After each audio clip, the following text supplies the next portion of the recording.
تو فرمایا کہ یہ آیت 3 امور پر مشتمل ہے، 3 چیزیں ہیں اس میں۔ نمبر 1، جو آدمی شرمگاہ کی حفاظت نہیں کرتا وہ فلاح سے محروم ہے، وہ کامیاب ہو نہیں سکتا۔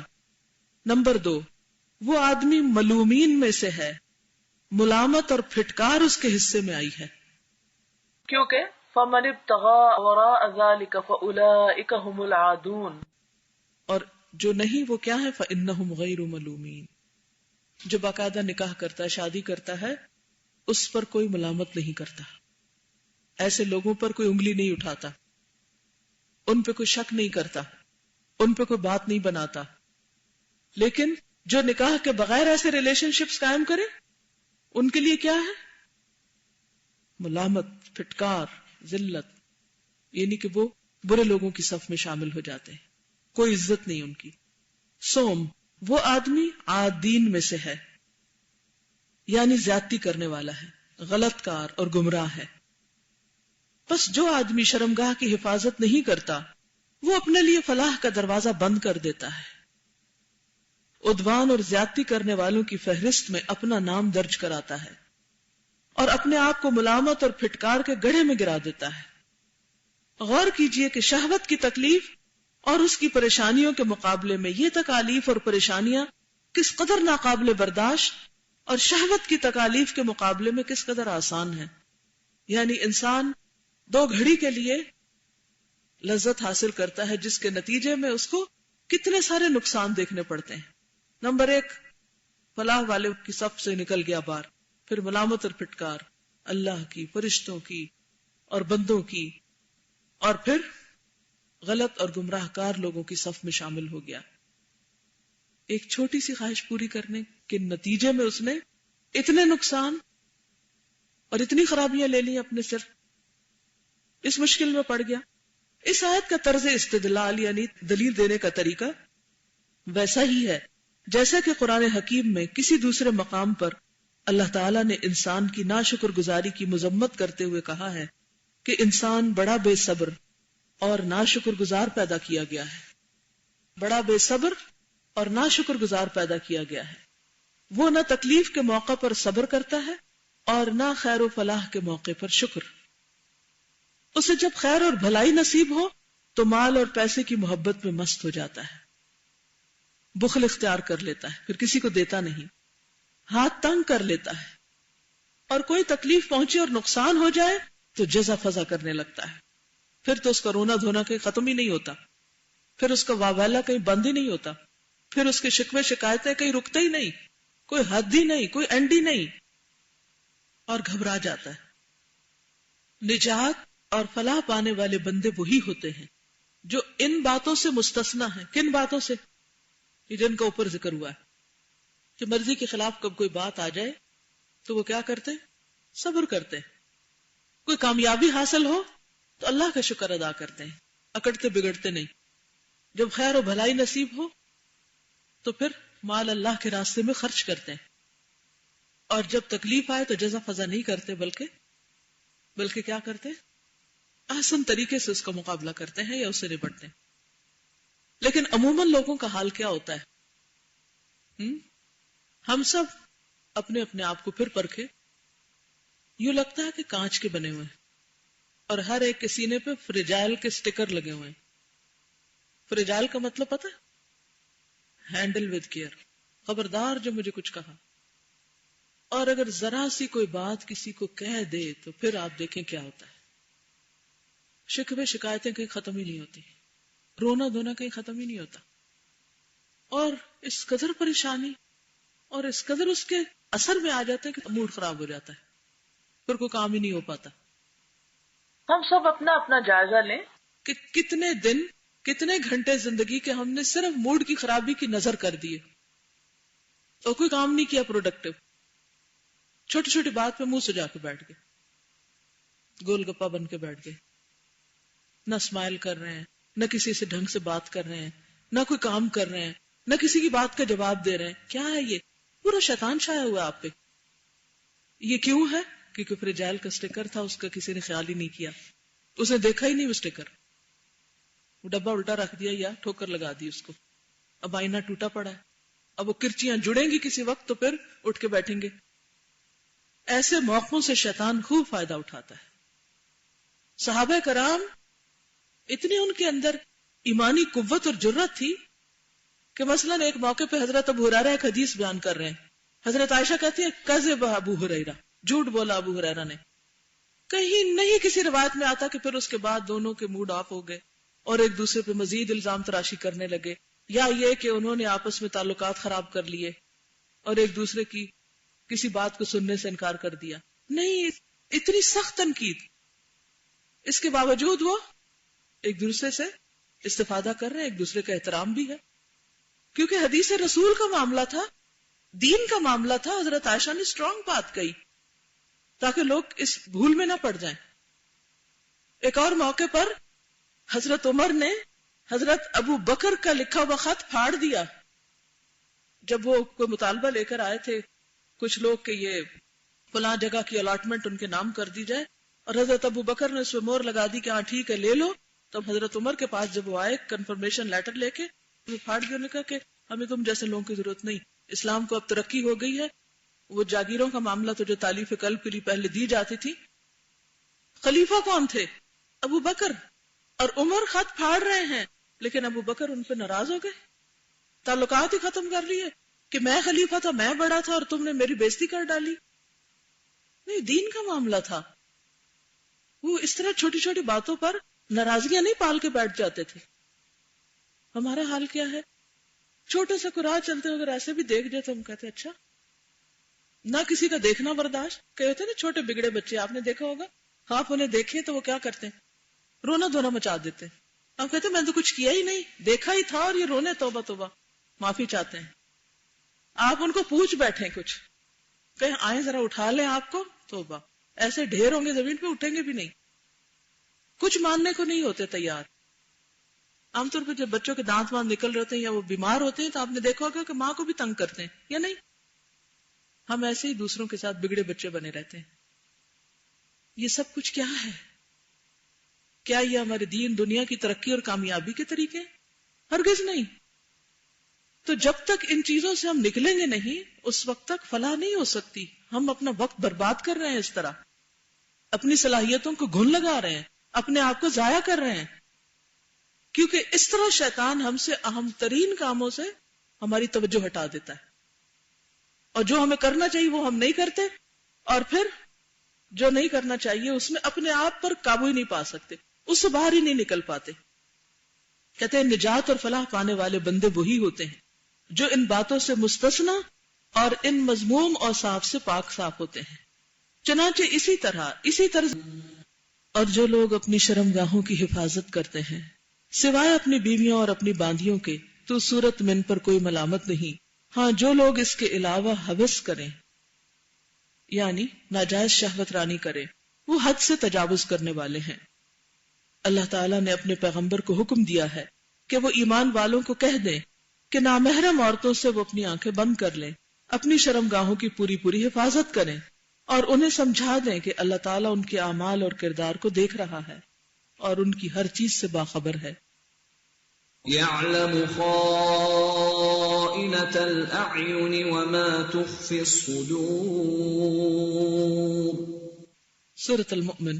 خیانت کرنے والی آنکھوں کو اور سینے میں جو کچھ چھپاتے ہیں اللہ تعالیٰ خوب جانتا ہے. یعنی نگاہوں کی خیانت بھی اللہ کو پتا ہے، اور پھر دل جو کچھ سوچتے رہتے ہیں اور وہاں جو کھچڑی پکتی رہتی ہے وہ سب بھی اس کو معلوم ہے.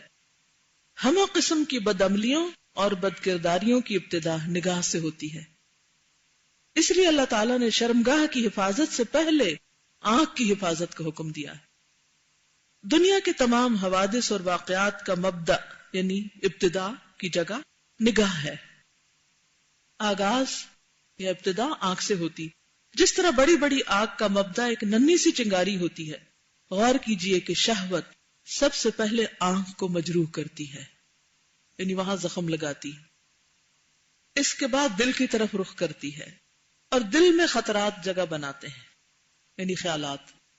خواطر اصل میں خیالات کو کہا جاتا ہے. پھر انسان کے قدم کی طرف رخ کرتی ہے اور وہ گناہ کی طرف اقدام کرنے لگتا ہے. اس کے بعد گناہ سرزد ہوتا ہے، اور اسی بنا پر بعض بزرگوں نے کہا ہے من حفظ هذه الاربع احرز دینہ، اللحظات والخطرات واللفظات والخطوات. جس نے ان 4 چیزوں کی حفاظت کر لی اس نے اپنا دین محفوظ کر لیا.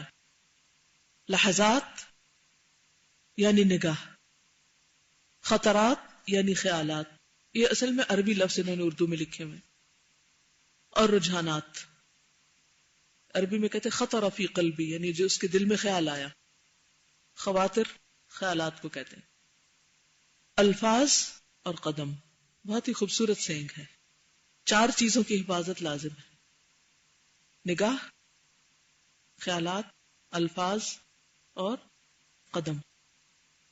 بس بندے کا فرض ہے کہ وہ ان 4 دروازوں کی پوری حفاظت کرے، ان مورچوں کی کامل مستعدی کے ساتھ یعنی ہوشیاری کے ساتھ نگرانی کرے، کیونکہ اس کا دشمن انہی کمین گاہوں یعنی شیطان جو ہے انہی راستوں اور انہی مورچوں سے اندر داخل ہوتا ہے اور ان کی آبادیوں کو تاراج اور تباہ و برباد کر دیتا ہے. یعنی پھر اس کے بعد یہاں سے خرابیاں شروع ہو جاتی ہیں. کوئی کچھ کہنا چاہیے؟ جی.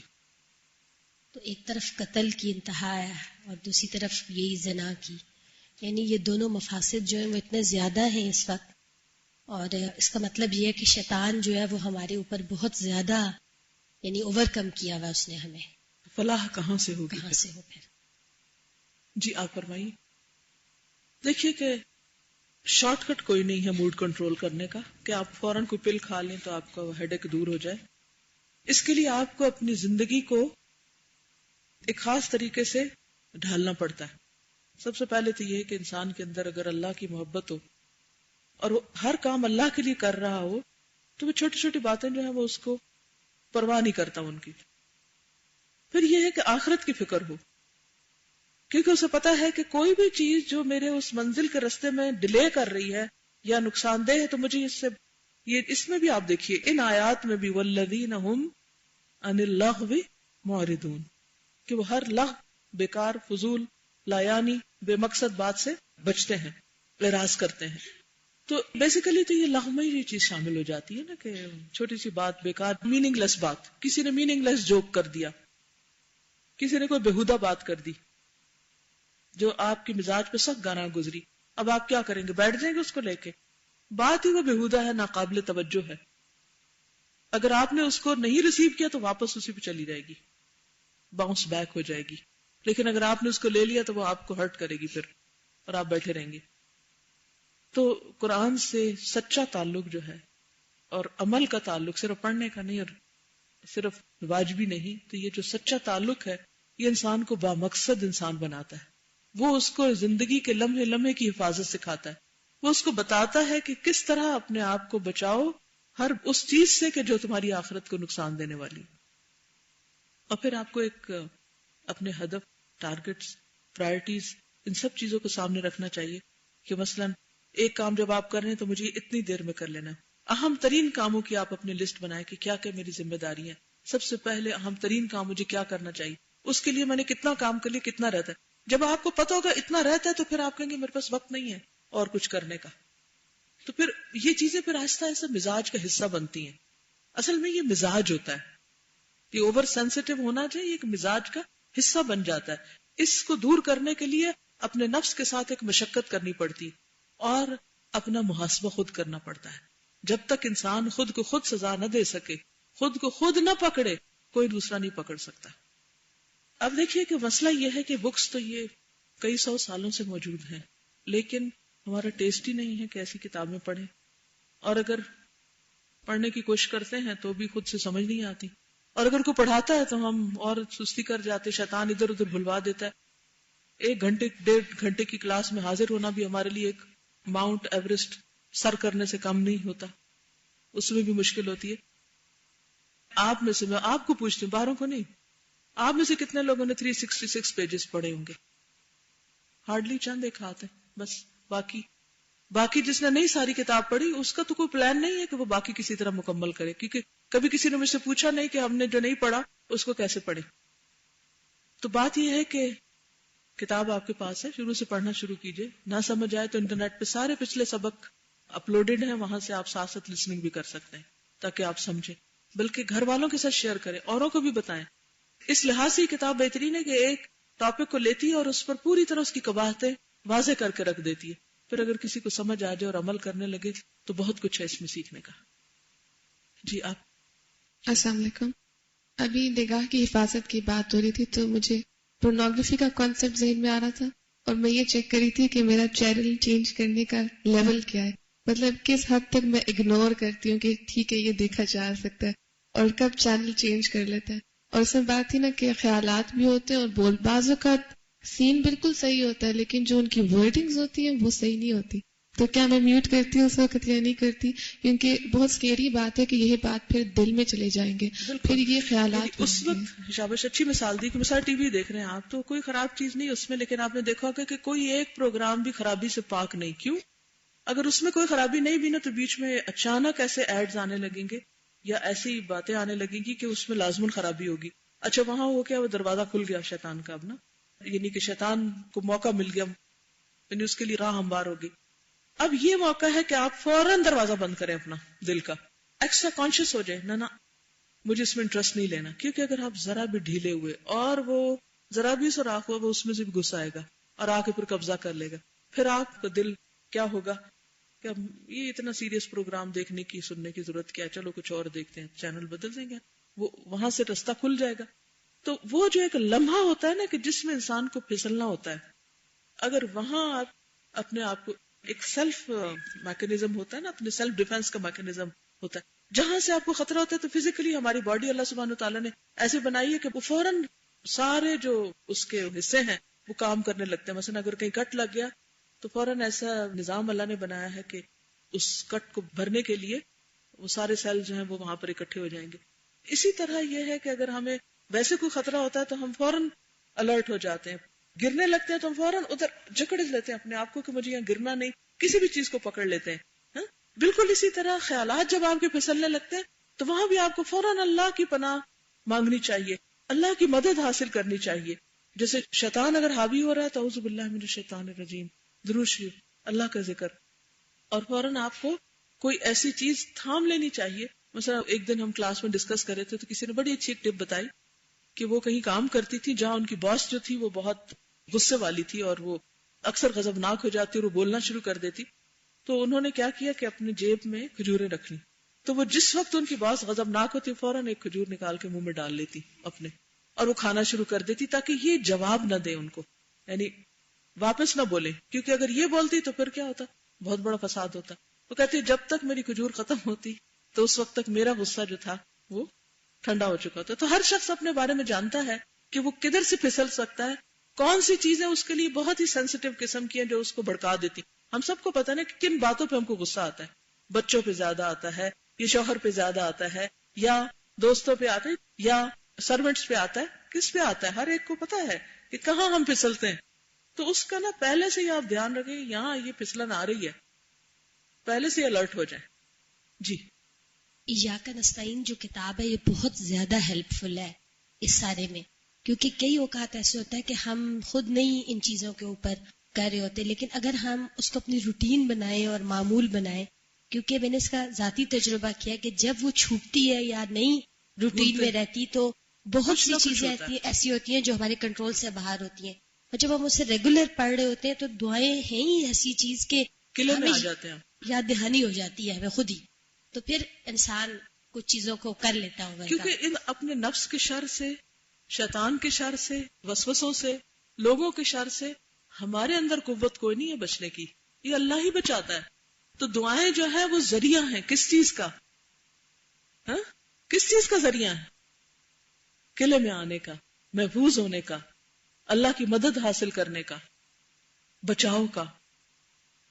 جی یہ معوذتین جو ان کے بارے میں یہ بھی ہے کہ نبی صلی اللہ علیہ وسلم پر جب یہ نازل ہوئی تو آپ نے ان کو اپنا معمول بنا لیا تھا. بالکل، یعنی پھر آپ ان کے اوپر فوکس صبح شام ہر نماز کے بعد، رات کو سوتے وقت، یعنی دن میں سورۃ فاتحہ کے بعد سب سے زیادہ یہ صورتیں پڑھی جاتی ہیں. اوکے، جزاکم اللہ خیرا. سبحانک اللہم و بحمدک، نشہد ان لا الہ الا انت، نستغفرک و نتوب الیک. السلام علیکم و رحمۃ اللہ وبرکاتہ.